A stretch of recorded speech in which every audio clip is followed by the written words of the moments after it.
Mon épouse a profité que je sois parti à Collonges ce week-end pour jouer avec le groupe Diana. On a eu un moment où on a joué pendant le culte. Oui, mes locks sont tombés dans mon café. On a joué pendant le culte et on a eu un moment où on a joué aussi pendant le concert. Franchement, c'était top. C'était top. Ah, c'était un très bon moment. Ça m'a fait du bien de pouvoir jouer sans prise de tête avec... Bref, ça m'a fait du bien. Je vous mets quelques extraits de comment s'est passé le séjour et après on revient pour la suite de la vidéo. Et dormir. En fait, non, tu es là pour dormir. Voilà. Dormir. Te doucher. Une toute petite douche. Voilà. Je crois que la douche est même trop grande trop petite pour lui. Il rentre pas dans la douche. C'est un truc de ouf. Et c'est trop grand. Oh, elle est ouf. Abusé. Alors, moi, la cabine de douche, c'est limite. Bon, même pour moi, c'est chaud. Bah, Ibis. Voilà, Ibis budget. C'est très bien, hein, c'est pour... Budgeté. Voilà, c'était les toilettes. Bon, il n'y a pas besoin de vous montrer plus. C'était les toilettes. Allez, moi, je vais prendre le temps de vérifier les morceaux. J'espère que j'ai... Mais je les ai, là. Bah, je vais te mettre en parleur. Vas-y, hein.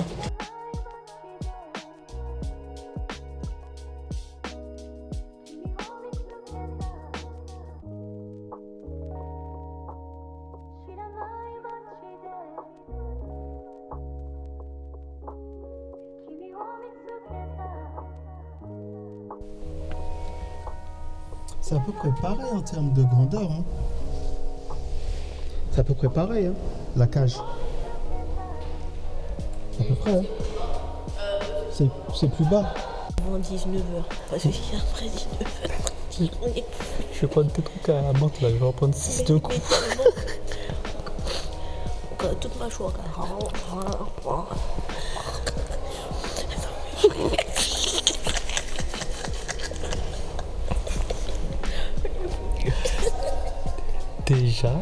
Déjà, je vois que on t'a mis un micro, on t'a mis des ears, donc je pense que la configuration sera différente que ce matin. Alors ce matin, il faut que je vous dise que je me suis battu avec la pédale de la grosse caisse. Elle voulait pas bosser aujourd'hui. Quand j'ai appuyé dessus, elle faisait.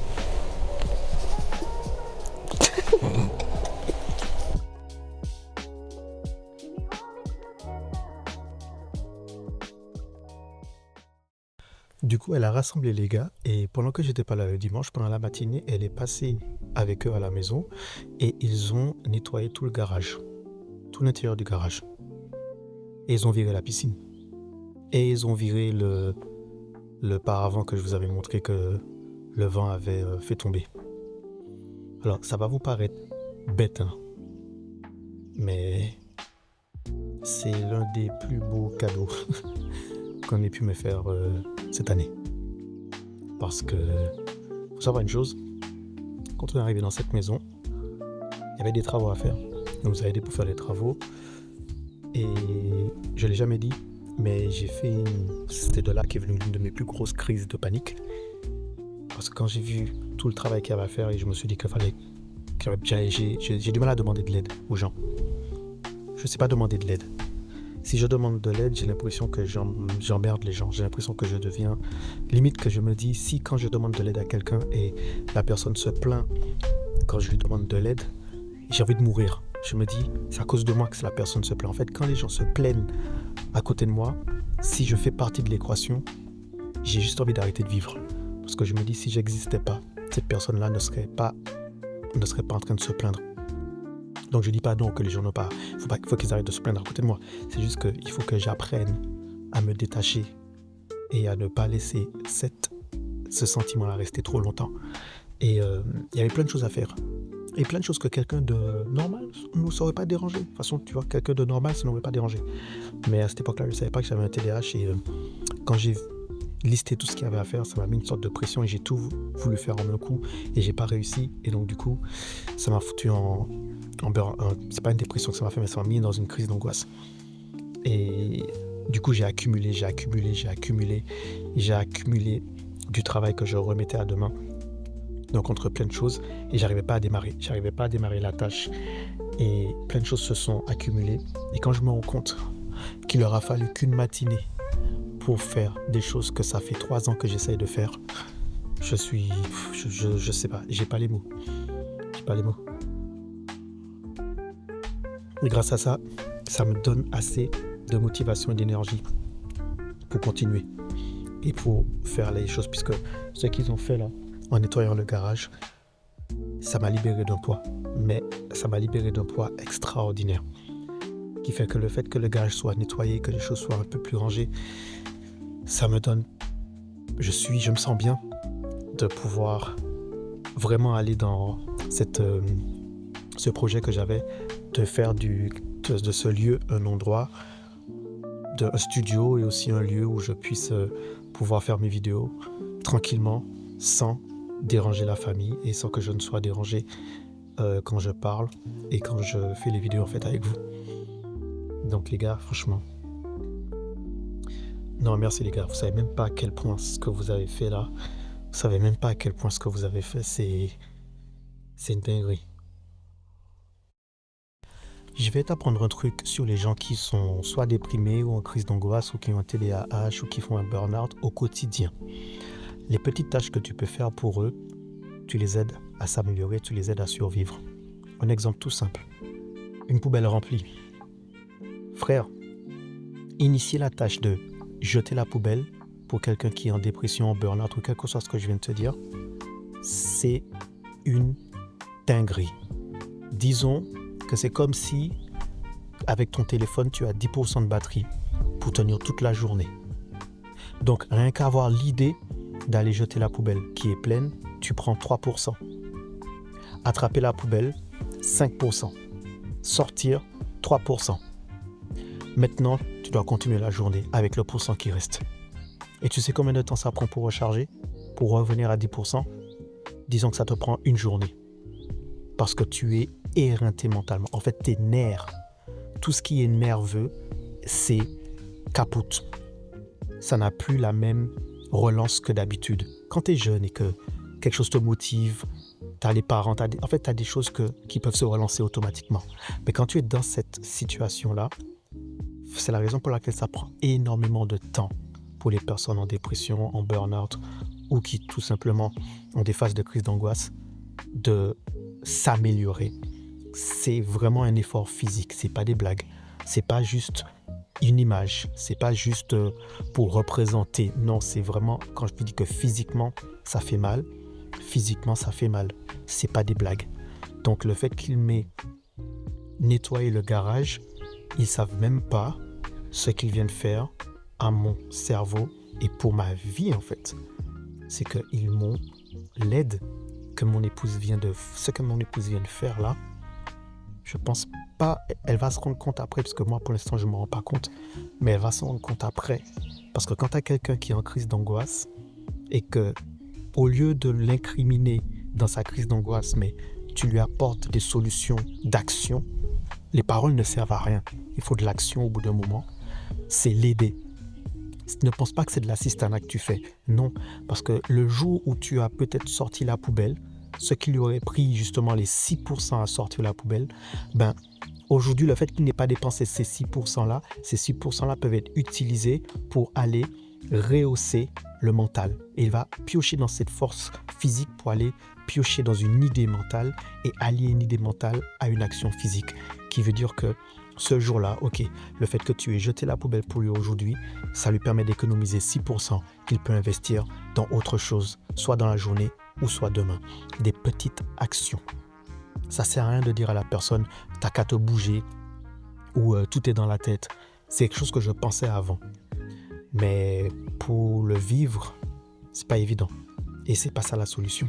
C'est pas tout est dans la tête. C'est pas t'as qu'à te bouger. C'est pas, non.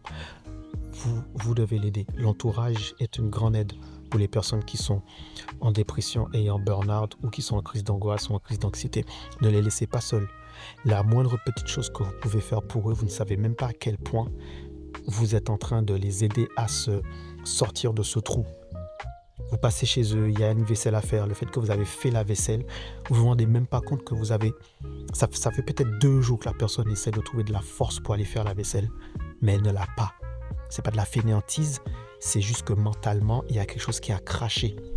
il y a eu une erreur dans le système qui fait que on va réorganiser, là on va donner l'énergie. Et des fois, faire la vaisselle ou juste se faire à manger. Il y en a qui peuvent rester des jours. Je sais que ça peut m'arriver ces derniers temps. Je peux rester sans manger pendant des jours. Je vais grignoter et je ne vais pas manger parce que manger, c'est un effort en fait. Et j'ai pas envie de faire cet effort-là, pas parce que j'ai pas envie, mais c'est que l'exécution, la commande exécutive de va manger, il n'y a pas assez d'énergie pour la lancer en fait. Tu vois ce que je veux dire? Quand je dis nouveau ballon, je dis nouveau ballon. Ça veut dire que c'est un nouveau ballon qu'on a acheté.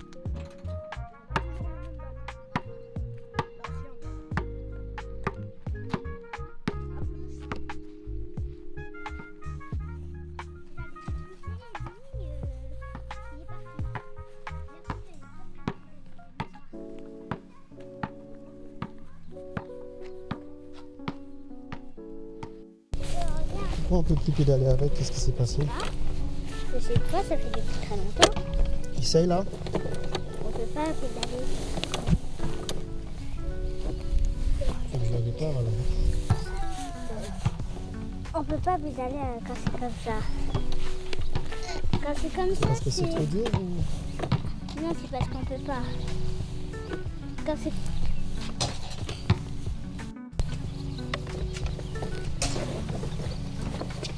Ouais, effectivement, on dirait que ça tourne dans le vide. Alors, qu'est-ce qui peut être le problème? Tourne. On est ancré avec le volant, mais... On va voir au-dessus.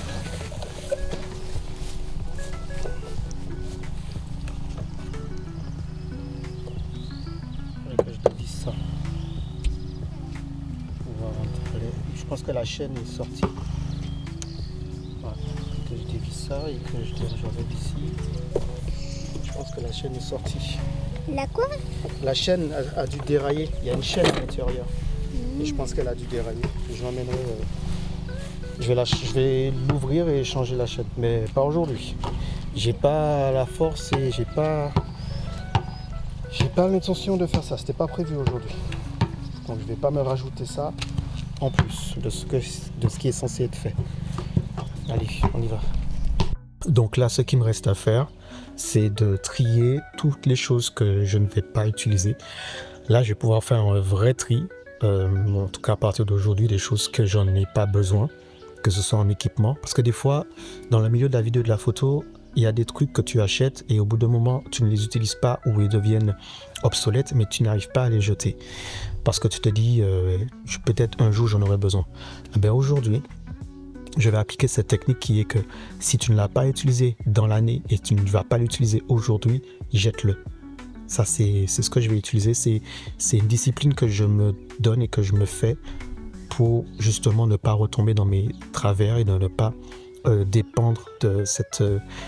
juste pour contrecarrer ce truc de TDAH là qui est que voilà, tu as du mal à jeter. Des fois, j'ai des boîtes que j'ai là. J'avais acheté un produit ou une caméra, un truc, et je vais garder la boîte, frérot, avec un mode de je sais pas, peut-être que, tu vois, le fameux je ne sais pas si. Non, là, ça fait 1 an que la boîte est là, tu l'as pas utilisée. Si ça se trouve, l'appareil, tu l'as même plus, tu vois. Mais tu vas pas le jeter parce que tu as un attachement émotionnel avec l'objet. Et voilà, ça, on va terminer avec ça aujourd'hui.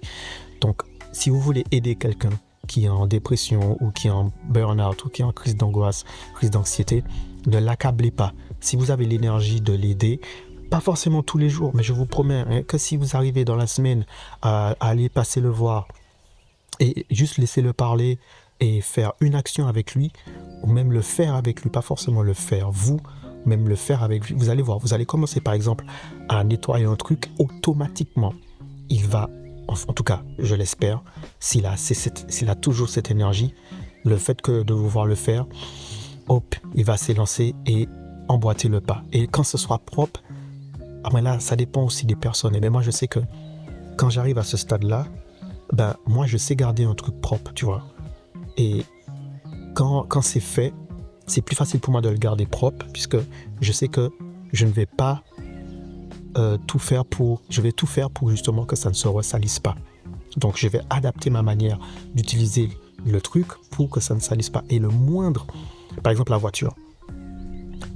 La voiture, si elle est sale, pour ceux qui me connaissent, tous les vendredis, je lave ma voiture. Et j'ai remarqué que depuis quelques temps, j'avais arrêté de faire ça. Ça fait des années.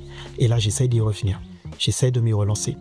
C'est du style, quand moi, je sais que je vais prendre la voiture, le lendemain, la veille, je vais aller regarder, je vais aller checker s'il faut passer un coup d'aspirateur, s'il faut passer un karcher, et je vais établir mon planning par rapport à ça, pour me dire que je lave la voiture, je la garde propre, comme ça, je suis propre, la voiture est propre, et même si c'est pas moi qui vais l'utiliser après, mais au moins, ça évite qu'elle ne monte trop, que ça s'encrasse. Et ça, je l'ai fait pourquoi? Parce que quand on a acheté la voiture était déjà propre. Donc ça m'a forcé à garder cette image de propreté du véhicule. Bref, je parle beaucoup. Là, il faut que j'aille faire ce que j'ai dit. Donc commencer à trier les choses pour que demain, je puisse l'emmener à la déchetterie et tout jeter.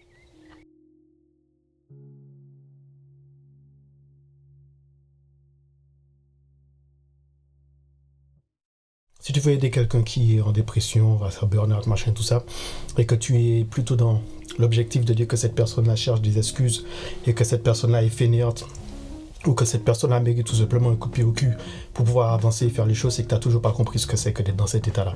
Ok? Et ça, c'est ça qui prouve que si toi tu dis du style tout le monde a un TDAH parce que moi aussi je me sens pas de temps en temps, machin et tout, et que quelqu'un que tu vois dans la même situation, tu dis que lui c'est un fainéant, t'as pas de problème, t'as pas de trouble, t'es juste démotivé ou un peu ennuyé aujourd'hui ou t'as pas d'énergie et ça peut revenir très rapidement pour toi, c'est pas un problème. Ça reviendra demain, c'est pas un souci. Lui, c'est toute sa vie qu'il est dans ce genre de situation-là.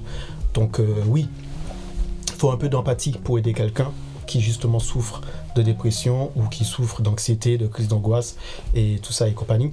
Et ça demande beaucoup d'abnégation de soi-même.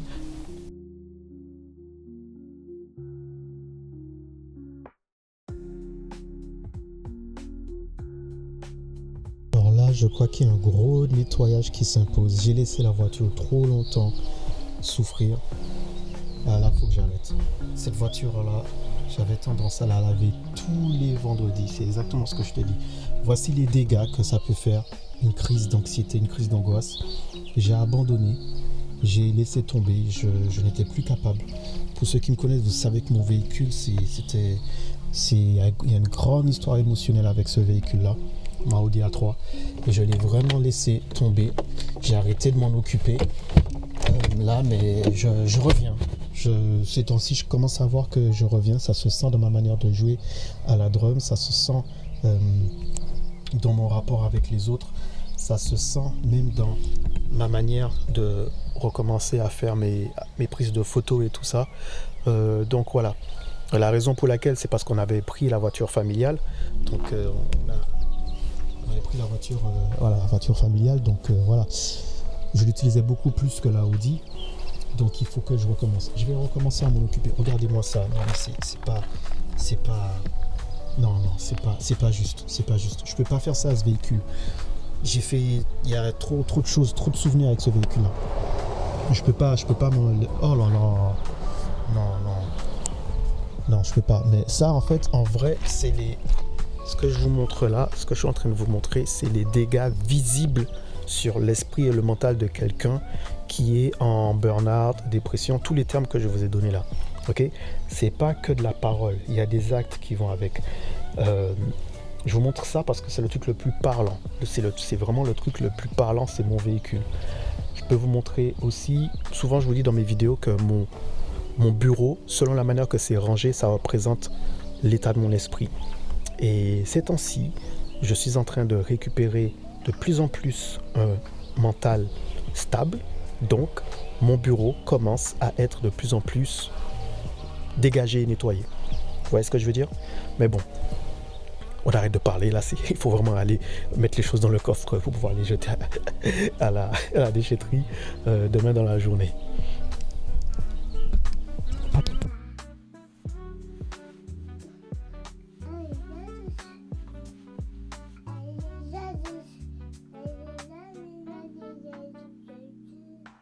Bon, du coup, si cette personne passe plus son temps à te faire des remarques on va dire, désagréable, à te rabaisser, à te pousser vers le bas, ça veut dire que cette personne-là n'est pas faite pour t'aider à avancer et à améliorer. Donc, on met de côté pour l'instant et on reviendra quand on sera mieux et quand la personne sera capable de voir les améliorations et les petites choses que tu fais pour aller de mieux en mieux.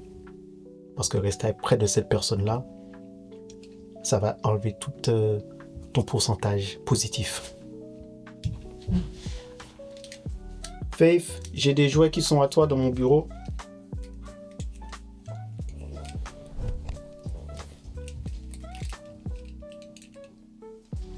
Merci, je l'ai cherché.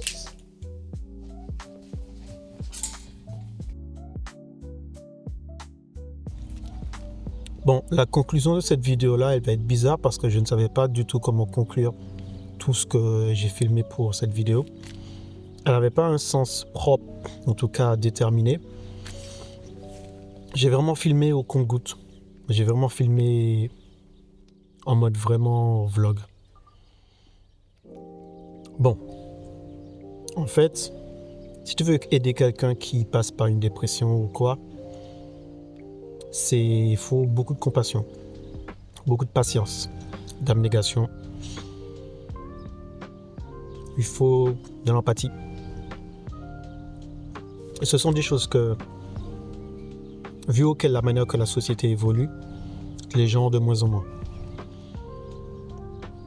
C'est rare de tomber sous des personnes qui peuvent prendre le temps. Parce que maintenant, les gens veulent que tu ailles mieux, vite, pour que ça ne puisse pas les déranger, eux. On ne veut pas que tu ailles mieux pour que tu ailles mieux. On veut que tu ailles mieux pour que la personne se sente bien.